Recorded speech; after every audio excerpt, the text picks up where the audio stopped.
Morning students. आज हम lesson 11 read करेंगे जिसका नाम है इन्फेक्शियस डिसीजेस। इन्फेक्शियस डिसीजेस का मतलब होता है बीमारियां, ठीक है, जो एक दूसरे से आ जाती है, उनका नाम है इन्फेक्शियस डिसीजेस। जैसे अभी चल रहा है, अभी आपको पता है कोरोना वायरस चल रहा है, तो ये भी एक इन्फेक्शियस डिसीज है। इन्फेक्ट होती है मतलब लोगों से एक दूसरे के द्वारा इन्फेक्ट हो जाती है। तब देखेंगे इस लेसन में सबसे पहले इन्फेक्शियस डिसीजेस की डेफिनेशन रीड करेंगे हम। Some diseases are transmitted from patient to the healthy person, these are called infectious diseases. देखिए पेशेंट से, किसी भी पेशेंट से एक हेल्दी पर्सन में जो चली जाती है वो इन्फेक्शियस डिसीज कहलाती हैं। ये कैसे भी किसी भी पैथोजेंस होते हैं उनके थ्रू, मतलब वायरसेस जो होते हैं उनके थ्रू हमारी बॉडी में आ जाती है और इससे हम बीमार पड़ जाते हैं। और इनको हम अपनी नेकेड आईज, मतलब हम अपनी आंखों से, खुली आंखों से, नॉर्मल आईज से नहीं देख सकते हैं, ये ऐसे नहीं देखी जाती हैं, ठीक है। ये कैसे स्प्रेड होती हैं, मतलब कैसे फैलती हैं, ये एयर से फैलती है, वाटर, फूड, और अगर हम बीमार पर्सन के कांटेक्ट में आ जाते हैं तो उससे फैल जाती हैं, ठीक है। और कुछ इन्फेक्शियस डिसीजेस के नाम है cholera, plague, tuberculosis, typhoid, mumps, chicken pox, AIDS etcetera, ठीक है। अब देखेंगे, ये देखिए चार्ट दिया हुआ है आपकी बुक में, एक some germs and diseases caused by them, मतलब ये जर्म्स हैं, ये डिसीजेस दी गई हैं और ये कैसे फैलती हैं वो दी गई हैं, किसके थ्रू फैलती हैं वो दी गई हैं, ठीक है। तो हम रीड करेंगे इसको। सबसे पहले बैक्टीरिया। बैक्टीरिया जो होता है वो बैक्टीरिया में कौन सी डिसीज होती है, अगर बैक्टीरिया हमारी बॉडी में मतलब आ जाता है तो कौन सी डिसीज होती है? Whooping cough, cholera, plague, typhoid, tuberculosis, ये सारी बीमारियां होती है। वायरस आता है तो फ्लू होता है, mumps, chicken pox, measles, AIDS, common cold होता है। प्रोटोजोअन्स अगर होते हैं तो उससे मलेरिया या डिसेंट्री होता है, ओके। अब देखेंगे हम, ये चार्ट जो दिया है इसमें भी ये चीज दी हुई है आपको, और इसमें दिया है डिसीज, फिर उसके बाद ये कैसे होते हैं ये दिया गया है, उसके बाद सिम्टम्स उसके क्या होते हैं, मतलब हमको क्या लक्षण पाए जाते हैं इसमें, और फिर प्रिकॉशंस, मतलब उससे कैसे बचा जाता है, ठीक है। देखिए हम रीड करेंगे एक बार। Common cold. कॉमन कोल्ड ये वायरस होता है, ये एयर के थ्रू फैलता है। कॉमन कोल्ड जो है और फ्लू जो है, डिप्थेरिया जो है, डिप्थेरिया, और उसके बाद वूपिंग कफ और ट्यूबरक्लोसिस, ये सारे एयर के थ्रू फैलते हैं। और इनमें क्या होता है, देखिए कफ होता है, हेडेक होता है, माइल्ड फीवर, वाटरी आईज हो जाती हैं, ठीक है।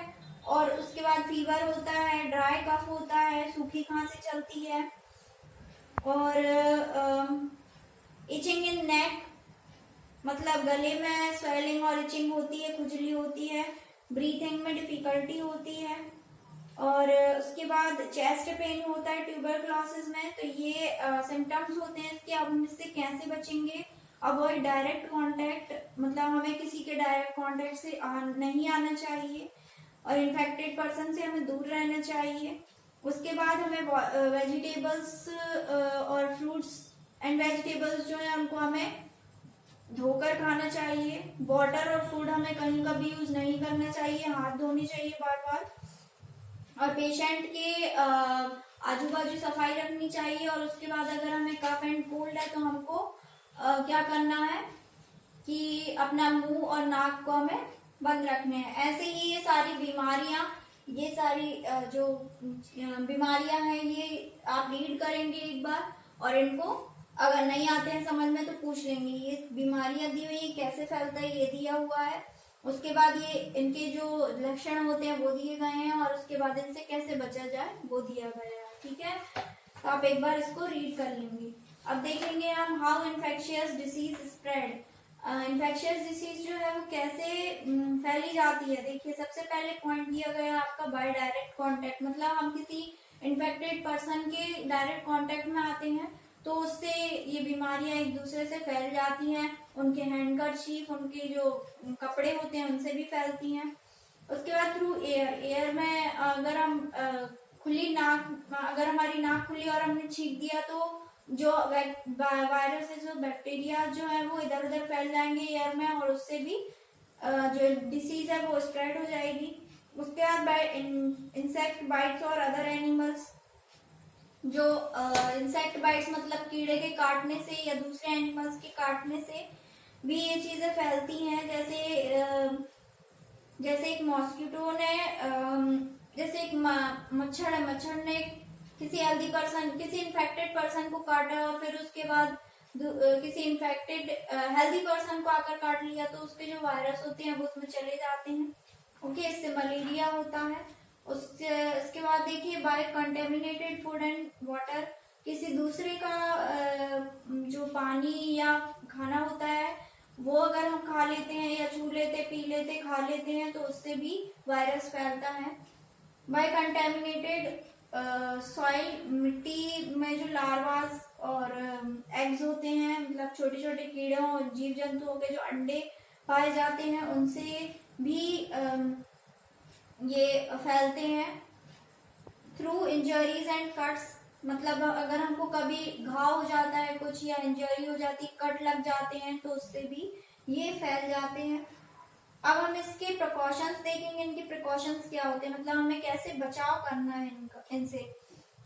Keep the sick person in a separate room, sick person को एक सेपरेट रूम में रखना चाहिए, मतलब जो बीमार है उसको एक अलग रूम में रखना चाहिए, और हेल्दी मेंबर्स से उनको अलग रखना चाहिए।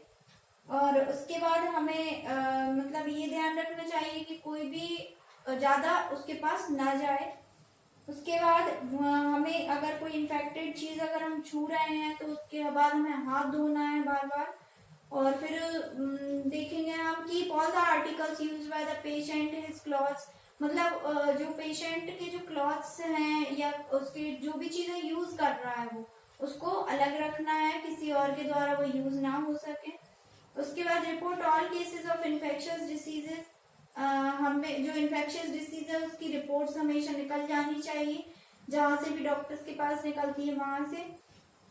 उसके बाद अगर किसी बच्चे को कुछ होता है या फीवर होता है या फ्लू होता है तो उसको स्कूल जाने से बचाना चाहिए, उसको स्कूल नहीं भेजना चाहिए जब तक वो अच्छे से रिकवर ना हो जाए, और वैक्सीनेशन रेगुलर लगने चाहिए। उसके बाद देखिए to check the growth and multiplication of germs, हम देखेंगे अब ये germs, in order to check their growth and the around our homes we should take the following measure. Germs के जो मल्टीप्लिकेशन होते हैं, मतलब ज्यादा से ज्यादा जो बढ़ रही है चीज, उसको हम देखने चेक करने के लिए क्या करते हैं, collect garbage in covered bins and dispose it from time to time. हमें गार्बेज को मतलब कचरे को अपने आसपास से मतलब इकट्ठा करना चाहिए, उसके बाद हमें बिन में मतलब डस्टबिन में उसको कवर करना चाहिए, या तो फिर हमें डिस्पोज कर देना चाहिए। हमारे आसपास के सराउंडिंग्स को क्लीन रखना चाहिए, और ड्रेन्स को मतलब नालियों को कवर रखना चाहिए। Do not let water to stagnate, हमें कहीं से भी पानी को रोकना नहीं चाहिए, ठीक है। उसमें जो मॉस्किटोज होते हैं वो अपने अंडे देते हैं, तो उससे बहुत ज्यादा मॉस्किटो फैलते हैं। मॉस्किटो नेट मतलब मच्छरदानी हमें यूज करनी चाहिए रात में। टॉयलेट्स और वॉशरूम्स हमें क्लीन रखना चाहिए और उनको फिनाइल से धोते रहना चाहिए। Boiled drinking water and milk and keep vessels properly covered, हमें गर्म पानी उबाल के पानी रखना चाहिए ताकि उसमें जो बैक्टीरिया हैं वो चले जाएं, ठीक है। और सारा फूड जो भी खाना है हमको वो कवर रखना चाहिए। वैक्सीनेशन एंड इनॉक्यूलेशंस, देखिए अगर हमको कुछ बीमारी होती है तो उसके टीके लगते हैं, तो उसके टीके हमको समय समय पर जब डॉक्टर्स बोलते हैं तब हमको उस पे टीके लगवा लेना चाहिए। कुछ इन्फेक्शियस डिसीज होती हैं जिनके टीके अल्टरनेट ईयर्स में लगते हैं, तो वो भी हमको लगा लेना चाहिए, ठीक है। Personal hygiene, many people have now become more conscious of personal hygiene. Personal hygiene is their personal agenda to build defense against diseases. देखिए पर्सनल हाइजीन का मतलब होता है जो हम अपने आप से जो सफाई रखते हैं अपने लिए, उसको पर्सनल हाइजीन बोलते हैं। मतलब अगर हम कहीं जा रहे हैं, कहीं बाहर जा रहे हैं, तो हमको कोई भी चीज गंदी नहीं खानी है। गंदी जगह पर अगर बन रही है वो तो हमको नहीं खानी है। वो अगर कहीं गंदी जगह पर पानी है तो वो हमको पानी नहीं पीना है। हमेशा हमें पैक्ड फूड खाना चाहिए अगर हम कहीं बाहर जा भी रहे हैं तो। और अगर हम पब्लिक टॉयलेट यूज कर रहे हैं या क्लोथ्स यूज कर रहे हैं तो उनको भी हमें देख के साफ यूज करना चाहिए। या हमारे पास जो सैनिटाइजर्स वगैरह होते हैं उनसे हमें अपना बचाव करना है। तो ये पर्सनल हाइजीन से हम इन्फेक्शियस डिसीज से बच सकते हैं अगर इसको हम लेते हैं तो, अगर इसको हम करते हैं तो। ठीक है, तो अब ये लेसन को आप रीड करेंगे, इन बीमारियों के बारे में रीड करेंगे, और आपको कुछ नहीं आता है समझ में तो आप पूछ लेंगे। Okay, thank you.